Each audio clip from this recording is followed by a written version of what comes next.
All right, everybody. Thank you so much for taking time out of your day this afternoon and joining us for this month's webinar. My name is Corey Hesser, and I'm one of the program developers at Kirkwood Corporate Training. Today, I would like to introduce you to Ronee Andersen. Ronee focuses on helping leaders and small business owners reach their full potential by leveraging leadership, emotional intelligence, team building, diversity, and company culture. 3 fun facts about Ronee. Ronee knows how to slalom, water ski, and windsurf. And yes, I had to Google how to say that. She lives 7 acres in the rolling hills of Madison County. She has 1 sibling, a sister. They are 11 and a half years apart, and Ronee is the older sister. Today's topic is no one communicates around here. If you have any questions during the webinar, please place them in the chat. I will be monitoring the chat for Ronee, and if there are any questions, I will read them as they come in.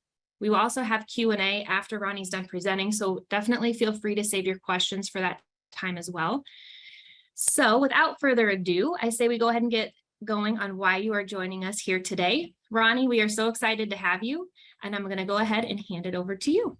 All right, well, thank you so much. I'm so excited to be here as well and appreciate it. I hear we have a bigger audience today, which I'm super excited about, because that tells me that you realize how important that communication is, and that it's not just something everybody does, and that you really see the value in communication. So I'm going to start with kind of a fun little cartoon here. And I'll give you just a second to read it there. I can read it, I guess. It says, what if, I know this sounds kind of kooky, we communicated with the employees. Now, I will have to say that in the last probably 20 years, I really think there has been a change in the way that corporations and businesses communicate. I think they're a lot more open to their employees than they were probably 20 years ago. I'm not saying that there still isn't an opportunity to improve on that, but I think there has been some improvement in that area. Now, I know we have a diverse audience here and don't know exactly the makeup. I know some of you are probably business owners, some of you may be in a leadership role, and some of you may be in an individual contributor. That's going to make a difference in the way in which you communicate and that. But just keep in mind that we can't have, communication starting at the top. It needs to start at the top and flow down to the employees.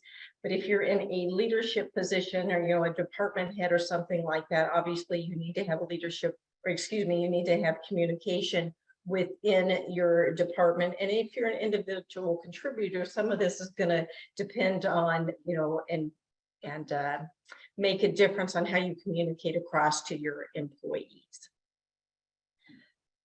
So again, I want to say thank you for being here. You obviously know it's important and communication is important, but I just want to highlight a few things with regards to how important it is.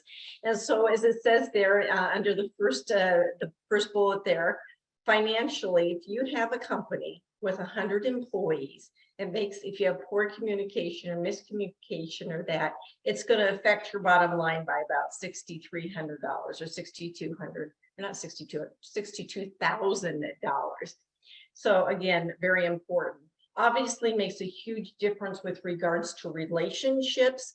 And if there's miscommunication or misunderstanding, won't go into great detail. We don't have enough time here, but my grandmother, who lost both of her parents by the time she was 18, had 1 sibling, and they did not speak for 50 years due to some communication issues.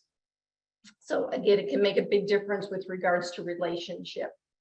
It affects people's stress and their anxiety level. So if you are, again, a business leader or a manager in that, and you're not clearly communicating to your employees, and they don't understand what they need to do, then obviously that's going to increase their stress level and their anxiety.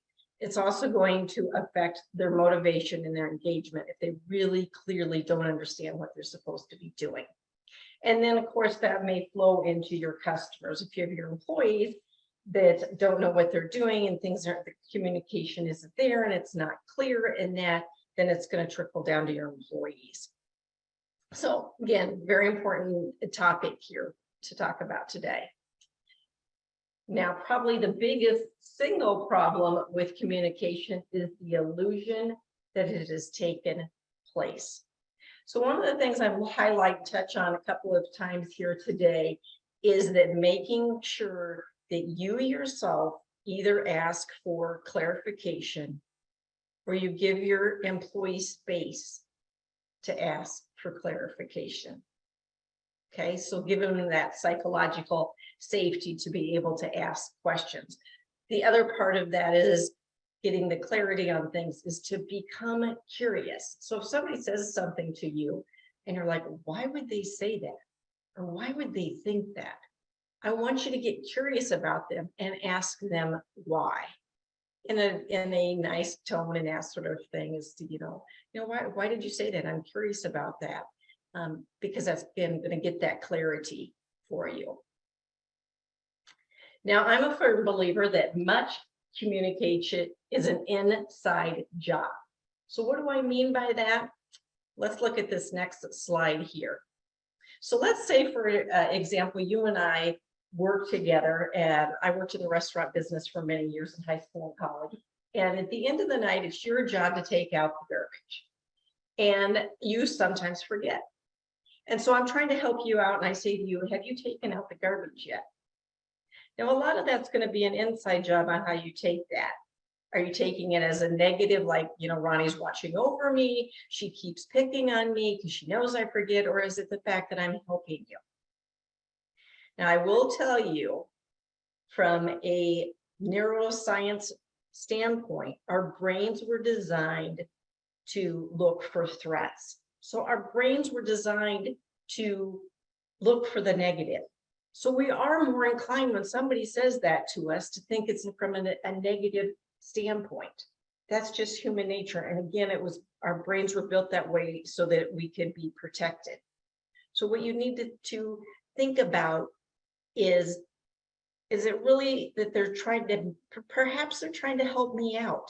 So when somebody says something like this to you and you feel like there's a negative reaction on your part, to think, or maybe they're really trying to help me out. And could I look at this from a different point of view? And then to ask him, why do you ask? Oh, I just was trying to help you out. I just wanted to make sure that you didn't forget this time. And take it from a positive perspective versus a negative perspective. Now, another thing that with regards to communication is we have different points of views, right? So this says here, obviously somebody sees it as a 6, somebody sees it as a 9. So what could you do in this situation? And I'll have maybe people put this into the chat. What could you do in this situation if you're positive that is a 9 and the other person is saying absolutely not, it's a 6? What could you do?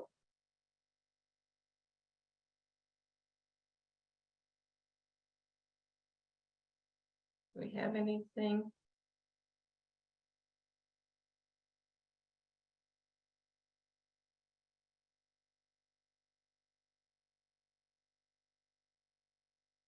Any thoughts on that and what you could do and how you could handle that situation?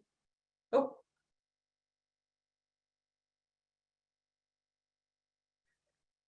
Agree to disagree. Thank you, Jennifer. Appreciate that. Joe, ask for their perspective. Right on, Robin. Yay. And so, yeah, you hit what I was looking for and what I was trying to get at. That's that being curious and asking for clarity. Say, why do you think it's a 6? Well, come on over here. Come on this side. You'll see that it's a 6. So again, it's that becoming curious so that you can get the information that you're looking for.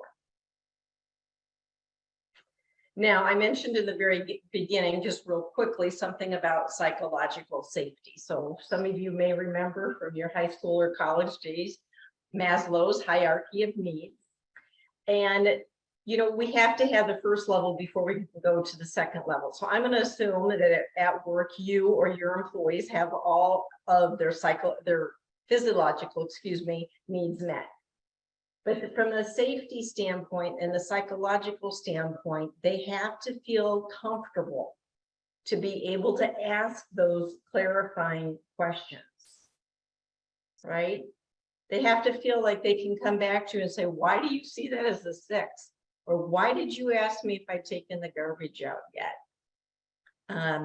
If they don't, they're going to be silent. And that's going to be, there's going to be some miscommunication. Maybe you wanted them to work on a project and they had some clarifying questions because they didn't quite understand, but they were scared to ask you because they, you would get upset or angry or something like that.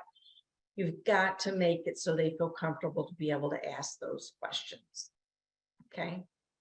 And I'm sure that makes sense to everybody. And a lot of times when we talk about this information, it's things that we know, but we don't always do what we know. And so this is a kind of a time to take a pause, think about it, and say, am I doing that with my employees?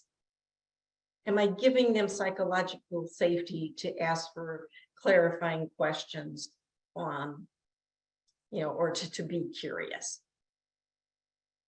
Big proponent for psychological safety.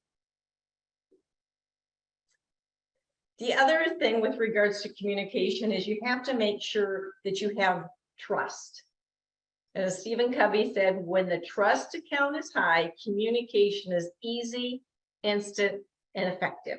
So it kind of goes back again to that psychological safety. If we have a good relationship and I trust you and you trust me, then I'm probably going to feel more comfortable again to ask those clarifying questions. And then here, when we look at the 6 principles of communication and collaboration, the first one there is trust. And you can see maybe that I bulleted that, or not bulleted, but I bolded the word trust, because I think it is extremely important and it's the foundation. So if we look at those other 5 things that are listed there, from efficiency, empathy, positive, clarity, that sort of thing, it doesn't matter if you don't have the trust, right? So let's look at, 1 or 2 of them. So if I'm super positive and yay, and that sort of thing, and always upbeat and trying to look at the bright side of things, if you don't trust what I say, it really doesn't matter how positive I am. Same thing with, empathy. And maybe I'm very empathetic, but you think, you don't think it's very sincere or authentic or that sort of thing. You really don't trust it. So I think, you've got to have that baseline trust there. So again, time to reflect on things. Is that something that maybe you need to do a reset on, or you need to build a relationship with some of your employees with regards to the trust level? And how could you repair that trust?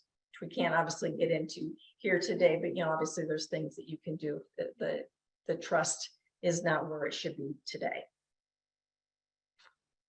Now, I know that the main topic here today is talking about communication. However, I feel like I just need to mention emotional intelligence, because I think it bleeds into and affects your communication.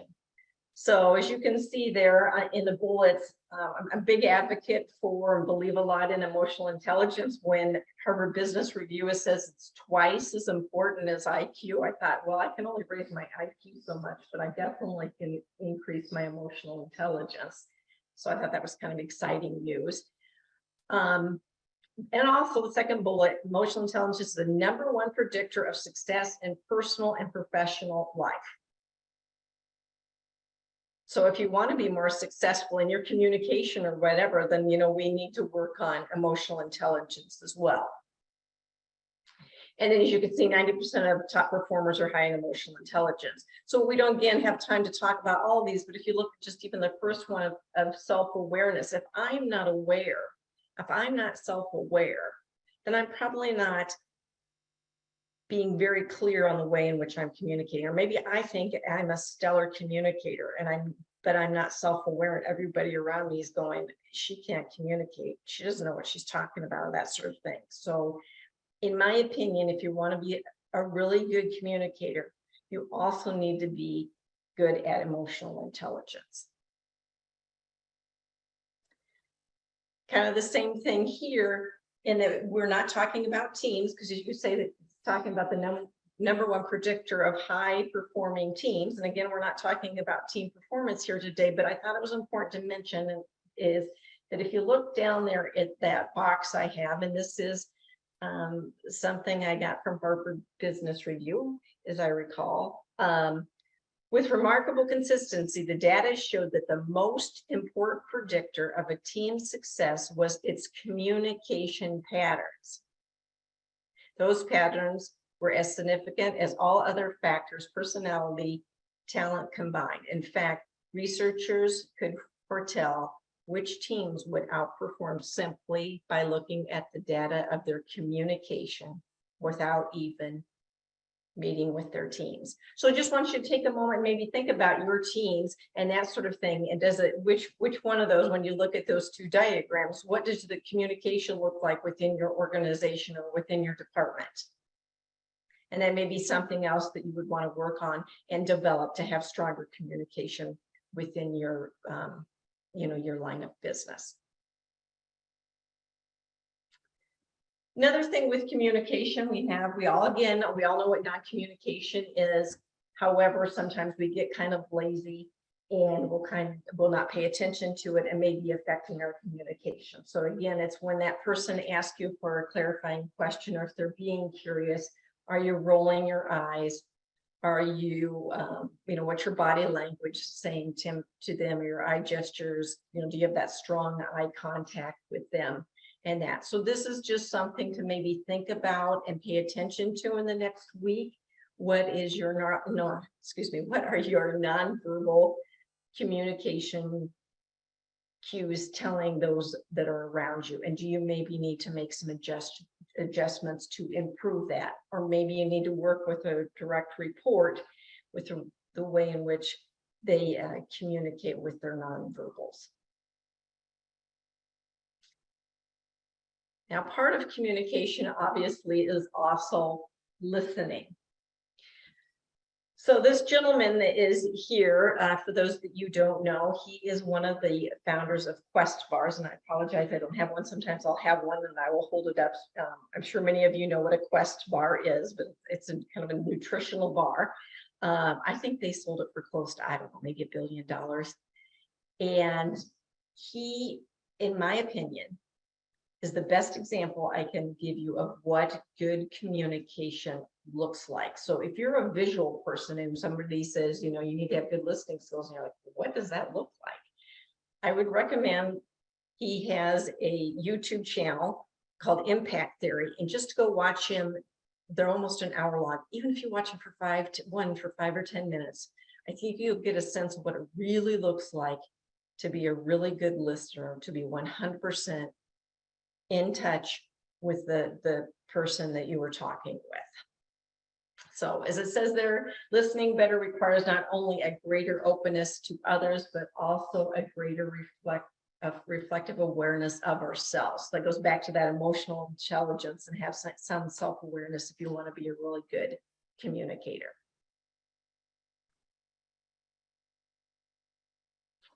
So what are some different ways, and what can you do to be more concise with your communication? Well, one is to stop over-explaining, excuse me. And then if they have questions, again, you've given them that psychological safety to be able to come back with you and ask you for some clarity questions, or for them to be curious and to ask you questions. Try to speak in chunks, giving them the essential information, again, not over explaining. Eliminate phrases that don't mean anything, like as you may know. And I'm guilty of this. I do that. I notice a lot in my my emails. So I guess I have an opportunity to grow with regards to communication as well. You can also practice and record yourself. Or you could ask for feedback from somebody. So I think to be a good communicator, the other thing that you need to do is be willing to be vulnerable and go to people and say, rate me on a scale of 1 to 10 with my communication, or how do you think I'm doing with regards to my communication? And in my opinion, to be vulnerable and to ask those questions shows much greater strength, because it takes courage to be vulnerable than to not ask at all. So think about that, and maybe you can again reach out to some people and ask about your own communication, and then get to the point. Any thoughts or questions? I see we got some things in the chat.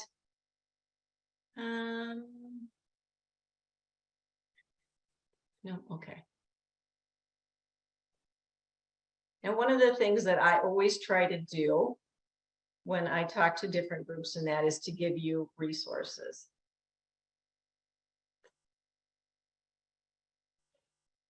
Because I know this is not a one-time, you're not going to be here for 20 minutes and everything's going to change for you, that you're going to, if you have to make a decision to be a good communicator, and then you have to take some kind of action to make a difference. So I always want to give you resources. One of the top things that I have there is, if you have an employee assistance program at your organization, I would recommend tapping into that. So, for example, let's say you have to talk to somebody that always gets defensive with you. Go to your employee assistance program and ask them, I have to address somebody that can get very defensive. What's the best approach in doing that? So in my previous life, I was an HR director, and we'll get into some of those sticky situations and having to address an employee. And I would use that resource to be able to communicate in a way that I would be more likely to be heard by that employee. And then I've just listed a couple of books, a YouTube channel by somebody that Dolly talks about is communication. And then if some of you are into podcasts, I've also listed a couple of podcasts there as well. And my understanding is that Corey will send this out to everyone, so you will get these resources coming up. So as I said to you earlier, you can't just come in here, listen to this, and make a change. You've got to take action. In fact, unfortunately, I've heard that when you go to training, you retain about 10% of what you hear. In fact, some of them may even be less than that. If somebody asks you in 2 weeks, say, you heard Ronee talk for that half hour, can you tell me something she talked about, or what was even the subject matter, that sort of thing? It's harder for us to remember. So I'm asking you to, look at this and take some action so that you can actually make some changes with regards to your communication. So, what is your non-communication saying to others? Ask them, be vulnerable, ask for feedback. Again, be curious and ask for clarity. Am I being honest and truthful in my communication? And if you're not, I would encourage you to make changes there. And then we talked about some different poor habits in communication and that, and what's one thing that you could change or do differently? Like, for example, maybe somebody needs to hold me accountable for my emails when I put in language that's not necessary, and I need to be more concise. So basically, if you want to be really good, if you want to put it into a nutshell, how can we be better communicators? One, listen with curiosity, speak with honesty or be truthful, and then act with integrity. Those would be the three things that will probably, if you're not doing them now, exponentially increase your communication. So with that, I will turn it over to, I know that was really quick and sweet, and we have limited time here, so I tried to kind of go through that quickly. But if anyone has any questions or anything that I can answer, I would absolutely love to do that for you. All right. Thanks, Ronee. We're going to start the Q&A session now, and we do have a question for you in the chat. Okay, sure. So Amy would like to know, do you have any tips on how to communicate with others that maybe don't provide opportunity for feedback?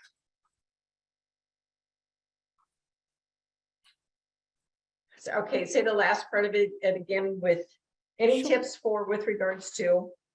So she asked any tips on how to communicate with others that maybe don't provide opportunity for feedback. Well, I guess I would try to get, and I'm trying to think about from what direction she's asking this question. That's why I'm somewhat hesitating. As I talked a lot through this, is that has she tried to get feedback from them? Like, is she, is obviously through this whole thing, I'm talking about being curious and getting clarity. Has she tried to get clarity from that individual, or has she tried to be curious and ask them, or, I have a question, or can I ask you a follow-up question, or, something along those lines. I don't know if she's trying to do that and she's just get shut down and that person's not willing to go there. If they're not, I mean, one of the things is, I ask you for feedback, and the reason that, and tell them why. What's your why? The reason I'm asking you for feedback is I know this report's really important, and I want to make sure that I clearly understand what you want. Therefore, could you tell me more about this aspect of the report, or what you're looking for? Tell them and explain what you don't understand, or what you need help with, or what you want feedback with. I'm not sure if I completely answered your question, Amy, because I'm not sure exactly what direction. So, feel free to reach out to me individually if you'd like to. I'd be happy to kind of walk through it with you when I know a little bit more about the specifics of the situation. Okay. Thanks, Ronnie. Yeah, all right. Absolutely.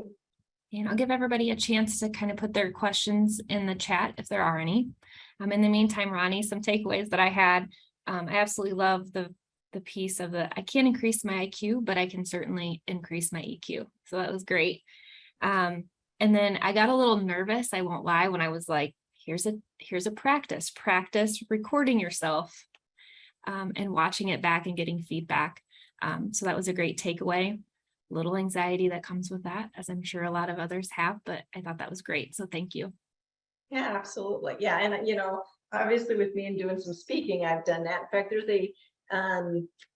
there is a function on PowerPoint where you can record yourself and it will give you feedback. I mean, it's just an AI and, artificial intelligence, but if I do using a bunch of ands, it will tell you that. So it can be a little bit nerve-wracking, but if you want to get better, it's one way to do that. I appreciate that. Yeah. I'm not getting any other questions in the chat, so I appreciate everybody for coming today. If your business, or if you are interested in bringing Ronnie in for a full training after today's webinar, you can reach out to Kirkwood Corporate Training. Our number is 319-398-5623. And if you would please just hang on for a quick 3-question poll about today's webinar, we'd greatly appreciate it. Thank you all for coming today. I really hope that you're able to take some tools to assist you moving forward. And another big thank you to you, Ronnie, for sharing your expertise with us today. And I will go ahead and launch the poll now. Goodbye, everybody. Right. Thanks.